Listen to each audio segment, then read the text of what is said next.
बिस्मिल्लाहिर्रहमानिर्रहीम। तो प्यारे प्यारे व्यूअर्स, कैसे हैं आप लोग। आज मैं लेकर आई हूँ आपके लिए खोए की मिठाई की रेसिपी। ये बहुत झटपट बन जाती है गाइस। ये देखें माशाल्लाह, इसकी लुक देखें, ये इतनी मज़ेदार बनी है।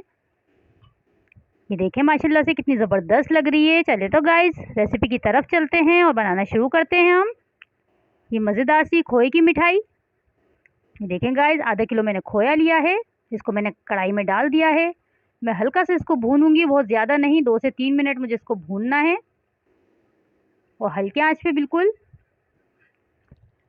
ये देखें, एक प्याली मैंने चीनी ली है, थोड़ी सी मैंने इलायची का पाउडर लिया है और इसको मैंने ग्रीस कर लिया है एक ट्रे को, ताकि हम बना के फ़ौरन इसमें ट्रांसफ़र कर दें। ये देखें खोया भुन चुका है। अब मैंने इसमें चीनी और इलायची का पाउडर भी ऐड कर दिया है।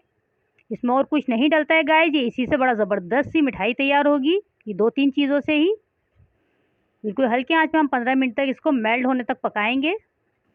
इसको हमें सिर्फ मेल्ट करना है, अब इसको हमें भूनना वगैरह नहीं है, सिर्फ मेल्ट करना है खोए को। ये देखें, खोया हमारा मेल्ट हो गया है, चीनी भी इसमें अच्छे से मिक्स हो गई है। मैं इसको ट्रे में ट्रांसफ़र कर दूँगी।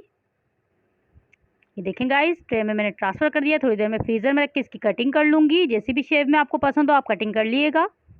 ये देखें, ये मैंने जो कुकी कटर होते हैं मैंने उससे कटिंग करी है इसकी गोल शेप में। आप जैसे भी आपको पसंद हो आप वैसे कटिंग कर लीजिएगा।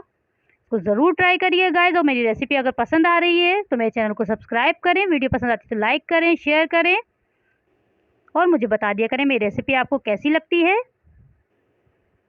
ये देखें माशाल्लाह, इसकी लुक देखें कितना ज़बरदस्त लग रहा है। अपना ख्याल रखिएगा। अल्लाह हाफिज़।